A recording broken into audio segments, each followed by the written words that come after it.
Bonjour and welcome to the show, Lesser Known Superheroes. I am, of course, your host, Mademoiselle Mime.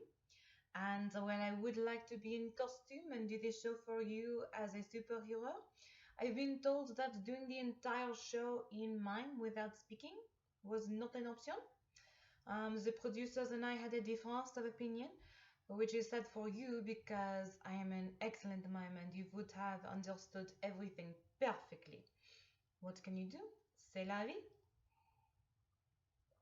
It is very hard for us unsung superheroes in the world.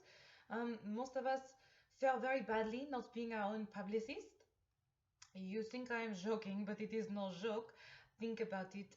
Superman, Spider-Man, they work for the newspaper and they are free to make themselves as famous as they like.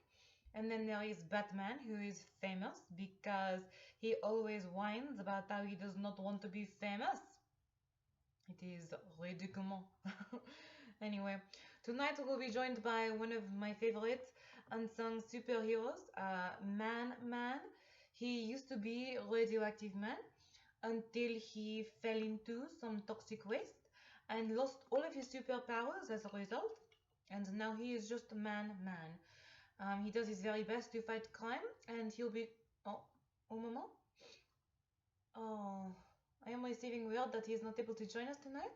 He had a dental emergency, but they did find someone else to replace him, so we'll see who that is. We still have our interview. If that green light is any indication, that apparently they found Green Lantern, which is unacceptable. Green Lantern is not lesser known. He might be lame or unpopular, but that does not make him lesser known. He has a major motion picture. While being lame and unpopular and lesser known are not all mutually exclusive. In fact, many of the superheroes we interview on this show are quite lame. But Green Lantern is not lesser known. I'm sorry, I will not allow him on the set. Send him away. Yes, this is about what he is not, our personal history. I am being objective. Sorry about that. I will instead talk about myself. I am French. I could do that for hours, hours and hours a day. Um, you know, I do think that being lesser known can actually be good for a superhero, because the ones who are very famous, they get these very inflated egos and they go strutting around like peacocks. Oh, sorry. That was not intended to be a double entendre about the size of their spandex leggings, but rather a metaphorical reference to the birds with the very big tails. Um, Sometimes one superhero is like, oh, I'm so famous, I do not have to play by the rules. And then another superhero is like, oh, yes, you have to play by the rules, my rules. And then there's the fighting with the kicking and the punching and the throwing each other through big walls, the killing. And it is terrible. It is terrible. It's very bad for the children to see that their superheroes are really not heroes at all, but even worse than just average people or criminals. We've actually had quite a few rather exposés on these interpolitical problems with the superheroes recently. I don't know if they have made it into the American theaters. Um, you see, in France, we love a scathing expose and documentary.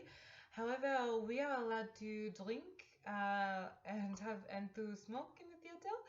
So, um, you know, by matinee we are on our second bottle of rosé, and the documentary is not dry at all. It is very entertaining.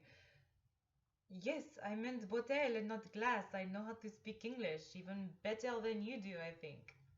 Anyway. I think one of the more recent ones was called Batman versus Superman, the expose. And there was one called Captain America versus Iron Man. They're really very tragic, very sad, quite gritty. But I think if they make it to American theater, you should make a point to go see it. It really calls to mind all of the political struggles in between the various superheroes. It is good to watch. It's good to know about, to be informed of these things. I will come back next week with an actual guest. I am so sorry that we had a cancellation this time. Dental emergency, what can you do? Um, I do need to thank our sponsor,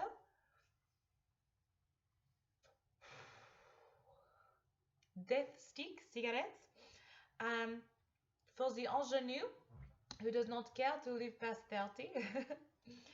um, so please tune in next time, and I hope to tell you so much more about all the lesser known superheroes keeping your streets free of the crime.